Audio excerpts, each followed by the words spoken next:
Hoje, 8 de abril, Dia Mundial de Combate ao Câncer, certamente é uma data que serve para conscientizar ainda mais a população sobre os cuidados e prevenção desta que é a segunda doença que mais mata no mundo.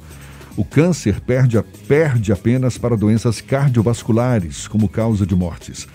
Em meio à pandemia, pacientes oncológicos, a depender do estágio da doença, se encaixam no grupo de risco por estarem com o sistema imunológico comprometido. E a gente conversa mais sobre o assunto, sobre a passagem desta data, 8 de abril, com o médico oncologista do NOB, Núcleo de Oncologia da Bahia, Oncoclínicas, Eduardo Moraes, nosso convidado aqui no Issa Bahia. Seja bem-vindo. Bom dia, doutor Eduardo. Bom dia, Jefferson. Bom dia, Fernando. Bom dia, ouvinte da Isso é Bahia. É um prazer muito grande estar aqui com vocês comemorando essa data no meio de uma pandemia, uma situação realmente em crise, né? Mundial, nacional. E falar sobre um tema tão importante que é o câncer, né? A gente tem que lembrar que as doenças não esperam, não, e o câncer também não espera. Exatamente. A gente está nessa pandemia da Covid, mas o câncer ainda é uma doença que nos assusta, incidência altíssima, não é? Em nível mundial. E já que a gente está nesse contexto de pandemia, doutor Eduardo, quais são as condições que habilitam um paciente oncológico a fazer parte dos grupos de risco com prioridade para receber a vacina contra a Covid-19? Então, Jefferson, essa é uma questão muito importante, né? Porque apesar de a maioria dos pacientes com câncer estarem acima de 60 anos, você tem uma faixa muito grande de pacientes abaixo dessa faixa. E esse é um pleito nosso, né, para que esses pacientes sejam reconhecidos como pacientes de risco, principalmente aqueles que estão em tratamento ativo, para que eles possam receber essa vacina.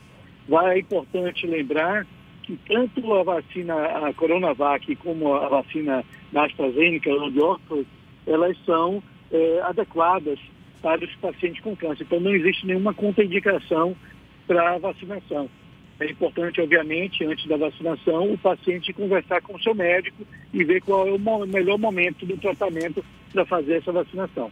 Pois é, aqui na Bahia a gente deve estar começando ainda nessa fase de atender a grupos prioritários, pessoas com comorbidades, com doenças associadas, enfim, para receberem essa primeira dose da vacina. O que um paciente oncológico precisa para estar habilitado a receber essa vacina? Ele precisa de um atestado médico? Qual é o procedimento normal?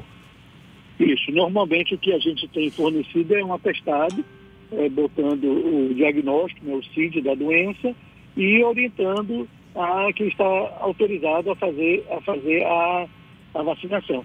Com isso, ele chega ao posto de saúde e normalmente não tem nenhuma dificuldade. Agora, eu queria insistir. Qual a condição? Porque um paciente oncológico, ele pode... o simples fato de ser um paciente oncológico o credencia como prioritário para receber a vacina ou tem que estar num estágio mais avançado da doença? Sim, na nossa visão, de uma maneira geral, todo paciente oncológico tem, porque ele tem diretamente ou indiretamente algum tipo de efeito, né, na saúde dele pelo câncer. Obviamente, os pacientes que tiveram câncer há mais de 5 anos e já estão considerados curados, esses seriam um grupo de pacientes menos prioritário. Mas aqueles pacientes que estão em tratamento ativo ou com a doença ativa, independentemente do estágio, eles são prioritários à vacinação. Doutor, durante esse processo da pandemia, tem uma questão bem delicada que é a demora dos pacientes em obter acompanhamento médico por até receio do processo de contaminação, de ter uma ida a um ambiente hospitalar ou clínico e expor essas pessoas. O senhor, no seu dia a dia, acabou percebendo algum tipo de demora desses pacientes em continuar o tratamento ou essa interrupção não foi sentida? Infelizmente, a gente tem visto isso. É o que a gente chama dos efeitos colaterais ou indiretos da pandemia, né? Portanto, você vê o medo dos pacientes ou das pessoas, você algum sintoma de procurar de prontidão médico, como também a dificuldade de acesso a aos exames diagnósticos. Isso é um grande problema, como a gente estava conversando anteriormente, o câncer não espera, né? Então é importante trazer para a sociedade, para a população, que todos os serviços, seja de hospitalares ou de clínicas, se modificaram, criaram fluxos seguros, né? Onde todos os pacientes aumentou o distanciamento dos pacientes, medição de temperatura, separação, aumento do tempo entre os exames, entre as consultas, justamente para dar essa segurança para a comunidade e que ela pode procurar o médico, ela deve procurar o médico e ela deve fazer os exames normais de rastreamento. É impressionante como o número de mamografia, de colonoscopias, exames de rastreamento, de prevenção, tanto para câncer de mama como para o câncer de intestino, caíram assustadoramente. Mais de 80% desses exames estão deixando de ser feitos. Isso há mais de um ano. Isso nos preocupa muito. E a gente tem visto no consultório a chegada de pacientes com câncer mais avançados, e muitos deles relatam que tinham já um desconforto, uma dor, uma alteração do ritmo intestinal já há vários meses, mas estavam com medo de ir ao médico ou de fazer exames. Uma outra questão que levanta também um debate é que muitos pacientes já em tratamento para o câncer, né, tratamento oncológico, eles apresentam uma baixa de imunidade em consequência dos quimioterápicos e de outras terapias. Existe algum tipo de cuidado mais específico que esses pacientes precisam tomar durante esse processo ainda de pandemia aqui no nosso país?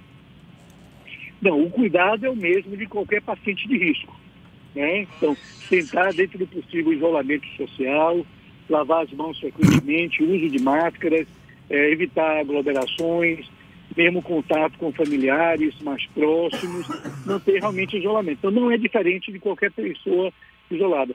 Eu confesso a você que no começo da pandemia essa é uma preocupação muito grande minha. Eu pensava que a gente seria até obrigado a suspender os tratamentos devido ao risco. E graças a Deus esse temor inicial não se confirmou. O que a gente tem visto é que a gente, ao longo da pandemia, tem conseguido manter os tratamentos de quimioterapia, de radioterapia, com uma grande segurança. Tá? Os pacientes, felizmente, têm poucos sido acometidos com Covid. A maioria do que é acometido com Covid tem se recuperado normalmente, com uma população normal. Infelizmente, aqueles mais frágeis, mais idosos, com muitas comorbidades, têm sofrido mais e alguns têm até padecido, infelizmente, dessa doença.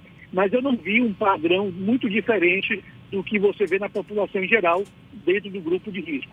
A gente está conversando aqui com o médico oncologista do NOB Oncoclínicas, Dr. Eduardo Moraes. A gente sabe que o câncer é uma das principais causas de mortes no mundo. Tem até um dado aqui da Associação Americana do Câncer e da Agência Internacional de Pesquisa em Câncer, que reúne dados de mais de 180 países, afirmando que os tumores são responsáveis pela morte de uma a cada... No caso da morte de 1 a cada 8 homens e de 1 a cada 11 mulheres. Por que o câncer é uma doença de incidência tão grande no planeta hoje, doutor Eduardo? Então, o câncer, Jefferson, é uma doença multifatorial. Então, você tem uma série de fatores. Você tem fatores intrínsecos que são da própria pessoa, como, por exemplo, carga hereditária. Então, aquelas pessoas que têm uma história familiar de câncer na família devem estar mais atentos e procurar o médico mais cedo para fazer o acompanhamento.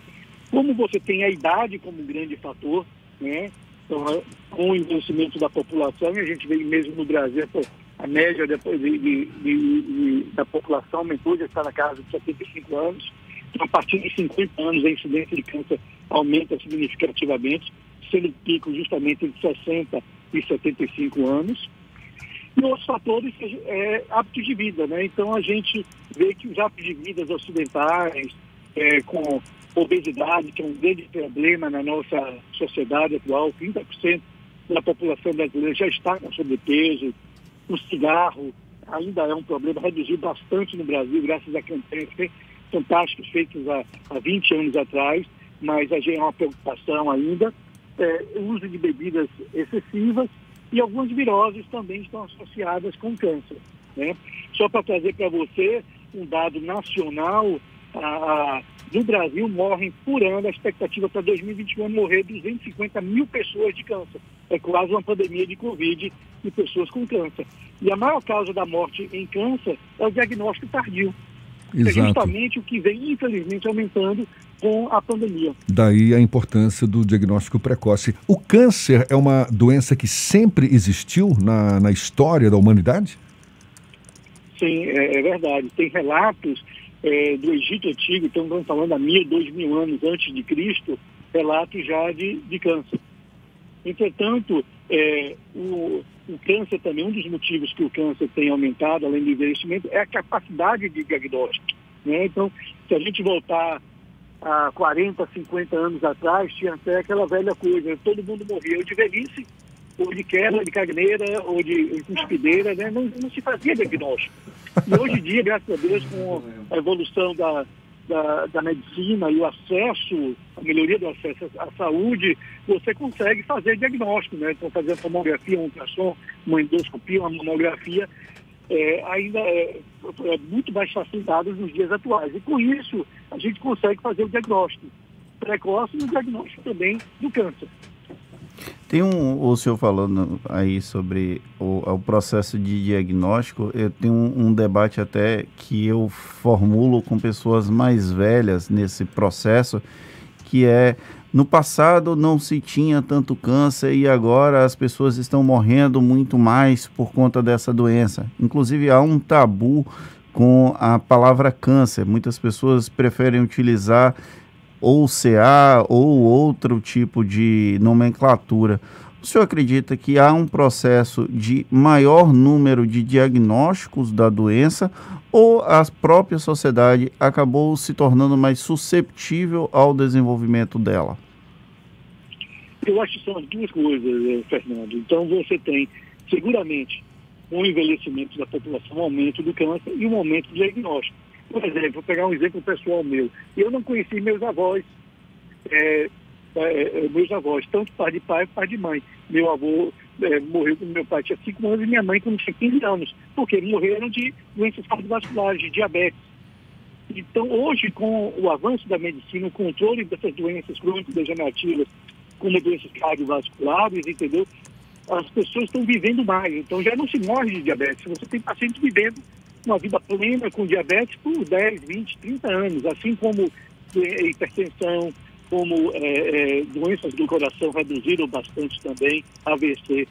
Então, com isso, eles chegam na fase acima de 50 anos, onde o diagnóstico do câncer aumenta. Então, você tem isso. Mas não há dúvida de que a mudança de hábitos, principalmente hábitos alimentares, se você for ver o que é a dieta nossa hoje, de nossos filhos, comparado com a nossa dieta, para quem tem mais de 50 anos, ou de nossos avós, é completamente diferente. O que é que mudou?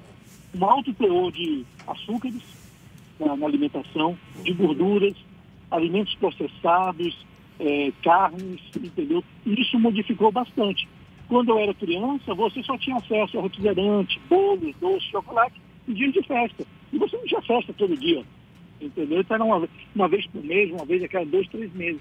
E hoje você abre qualquer dispensa, por mais humilde que tenha, você vai encontrar bolachas, chocolates, refrigerantes, que é uma grande fonte de calorias, né, de açúcares de péssima qualidade. Então isso é uma mudança dos tempos atuais. Doutor Eduardo, qualquer câncer pode ser curado desde que diagnosticado precocemente? Sim, é correto.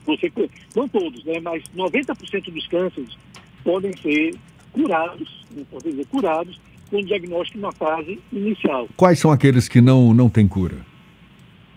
Então, é porque mesmo no câncer inicial, você tem alguns subtipos que têm uma agressividade tamanha que mesmo na fase inicial você não consegue diagnosticar. Isso vale para qualquer um. Mas independentemente de qual seja o câncer, ou tem algum câncer específico que mesmo no seu início tem uma gravidade muito grande? Mesmo no seu início, 90% a gente consegue curar. 10% são aquele grupo ou de um tumor inicial, mas muito agressivo, ou um tumor inicial que, na verdade, não era inicial. Os exames apontavam como sendo uma lesão inicial, mas, na verdade, eles já não eram inicial, já era um câncer avançado, mas que se demonstrava nos exames, e aí existem algumas questões técnicas em relação aos exames que não permitiam o diagnóstico dessa doença avançada. Então seria, vamos dizer assim, um erro do diagnóstico, do estadiamento da doença. No caso dos homens, a preocupação principal é em relação ao câncer de próstata, no caso das mulheres, câncer de mama e do colo de útero. É isso mesmo? Isso, aqui na Bahia. E o que vem aumentando muito é o câncer do intestino, né? O câncer do intestino como ele acomete tanto homens como mulheres, né? Então ele já é o segundo maior câncer no país.